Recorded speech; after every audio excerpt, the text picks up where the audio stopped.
So why don't you just take a minute and update us on the state of child sex trafficking in the United States?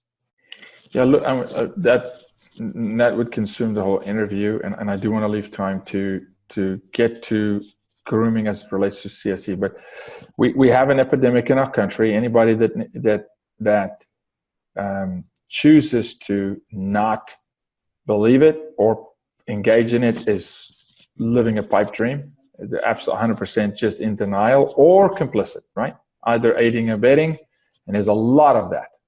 There is a lot of aiding and abetting the abuse of children in this country.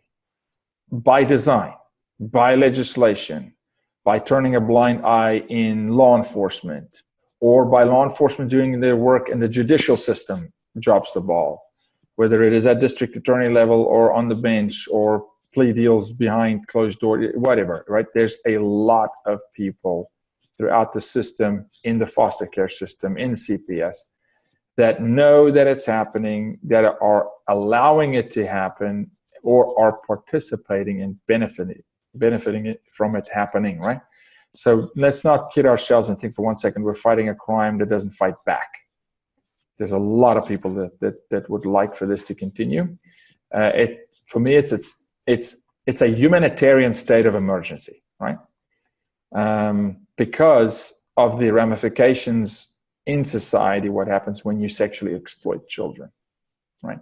And so because none of us really understand really long-term, what the impacts are, but I think we're starting to now because we're paying for it now. We had a sexual revolution in the 60s. We spiritually, made agreement with some very dark stuff, and now we're paying for it. So it's real. It's in every zip code. It's all throughout the country. The perpetrator can't be pinpointed as a particular socioeconomic status. It's anybody and everybody. The victim is anybody and everybody.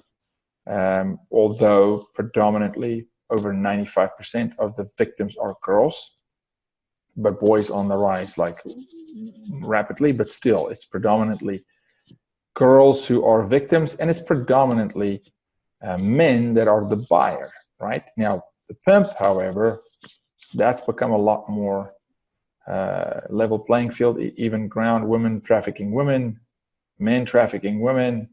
And then now we're in an era where there's no pimp needed, where the child self-traffics, right?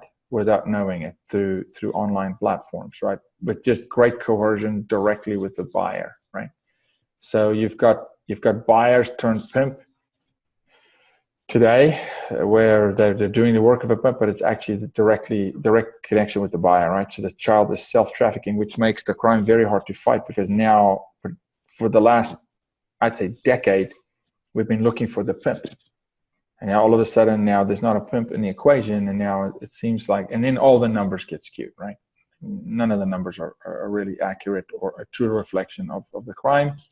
We're looking at in excess of 500,000 kids a day in the United States. That's a real number, 76,000 in Texas. Does that mean that child is being sold for sex every day? No, but she's in that child's in the sex trafficking system in the industry, sometimes multiple times a day, sometimes, they travel, and some days go by when they don't. But those are the numbers, right? Horrifying.